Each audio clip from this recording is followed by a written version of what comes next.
What's up, y'all? Everybody excited?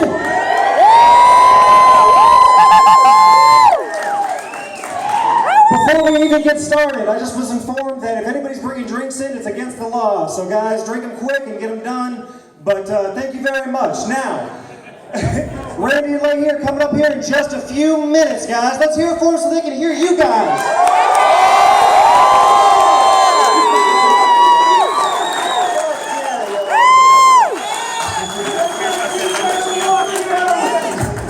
Now, they wanted me to come up and crack some jokes for y'all to give them time to smoke some dope and drink some liquor, all right?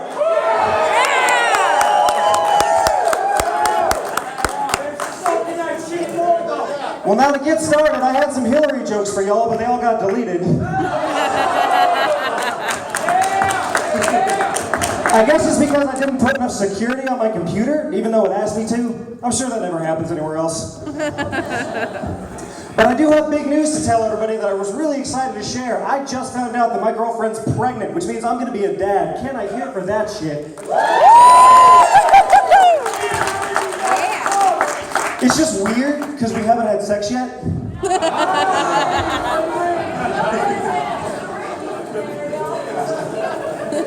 Now, I'm going to be a father, but I'm immature as fuck. And that guy is drunk as shit. Well, actually, let's hear it for this drunk guy in the front row. Yeah!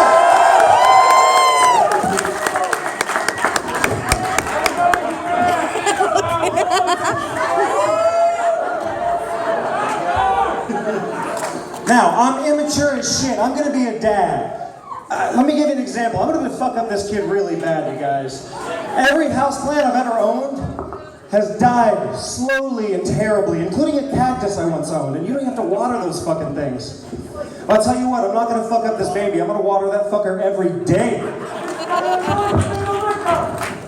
Now that I got my girlfriend pregnant, people are talking about marriage, and I'm like, fuck that, y'all. There's no way I'm going to marry that baby, you guys.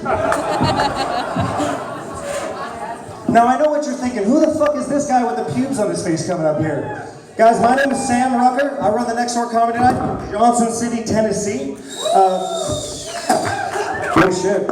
Yeah, so we do comedy for charity. We have a good time. A little bit about me, though. Most of my friends call me Go Away.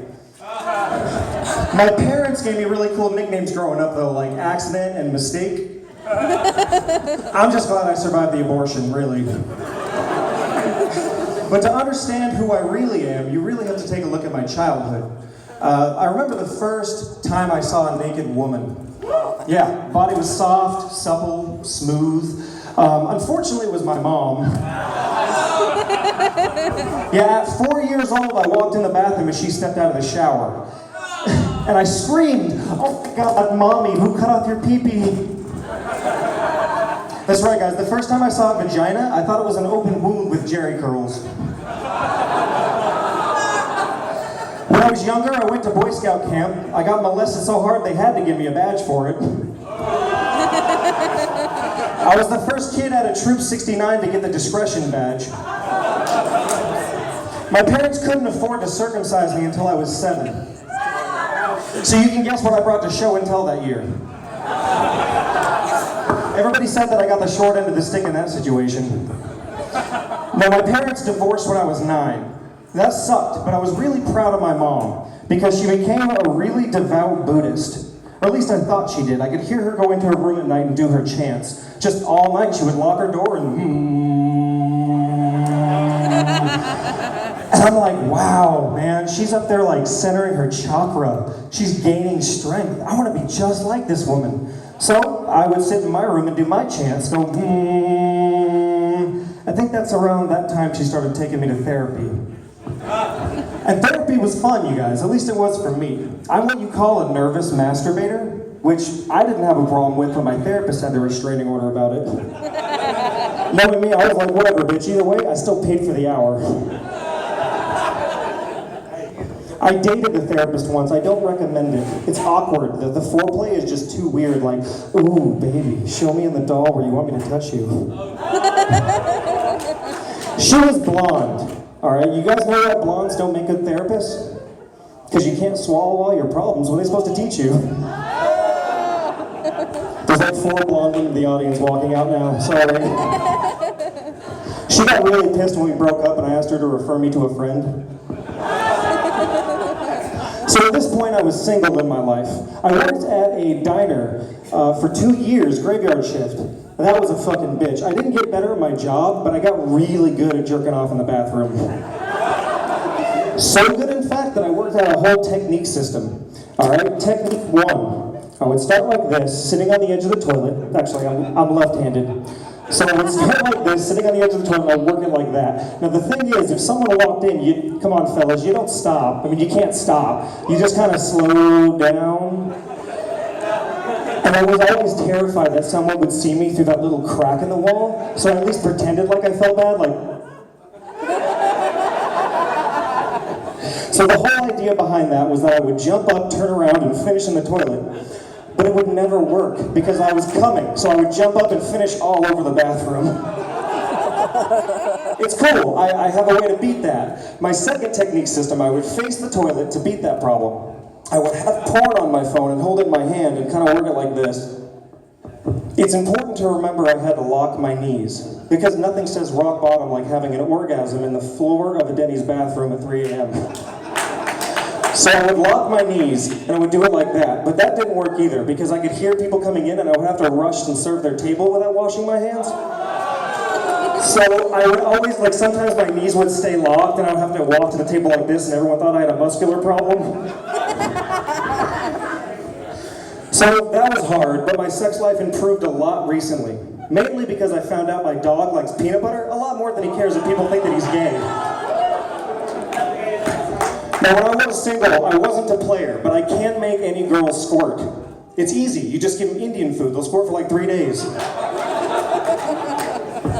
The fuck did I have to tell you guys today? I literally put the word squirt on my paper, if anyone's wondering. Now, does anyone hear any pussy? There's like a row of 4 pissed off women and really shy looking guys in the back right now. They don't eat pussy. Alright, it's an amazing thing. If you haven't, I highly recommend it, guy or girl. It's a pretty amazing experience.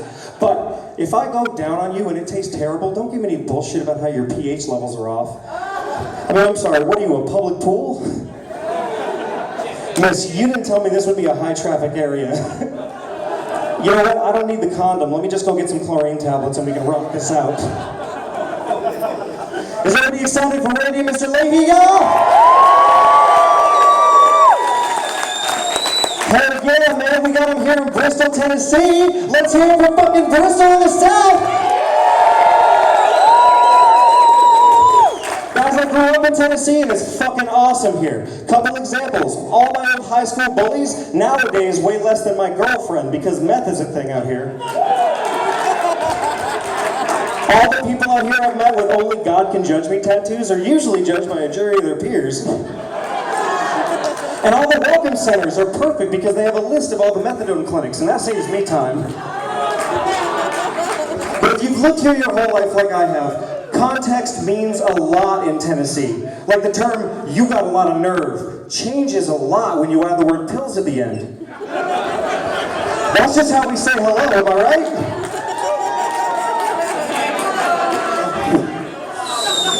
Something about, oh yeah, mating called pill bottle, that's awesome. Put a good face on the countryside. Now, growing up here was not always easy. I remember my first bully in school. He was like, oh, you must be a little queer, ain't you, boy? I was like, I'm 9, and you're my English teacher. Can I go back to class now? That's right, guys. Life can be hard, but it can always be worse. I'll give you a couple of examples. One, I remember waking up in my bed when I was a kid. And I remember feeling so good because I could feel the warmth of the sunlight hitting me from the window. And I was like, this is a perfect moment. And then I opened my eyes and realized that it's dark, and the warmth was me just pissing all over myself. Now that was hard, but like I said, it can always be worse. Like for my brother who sleeps on the bottom bunk. No, he's an asshole. Don't worry about him, y'all. You actually have to pay for that shit off Craigslist, so I don't know what the fuck y'all are moaning about. Now, another example. Before I met my girlfriend, I was sexting this woman off Craigslist. And I remember the pictures she sent me were really nice. I mean, the body was soft, supple, and smooth. And then she sent me a face picture and I had to stop. I couldn't do it anymore, man. Just, all I could say was, God damn it, Mom. Hey, say what you will, but at least she got rid of the Jerry curls. Alright guys, that's my time. I'm Sam Rucker. Up next, let's hear for Randy and Mr. Lahey!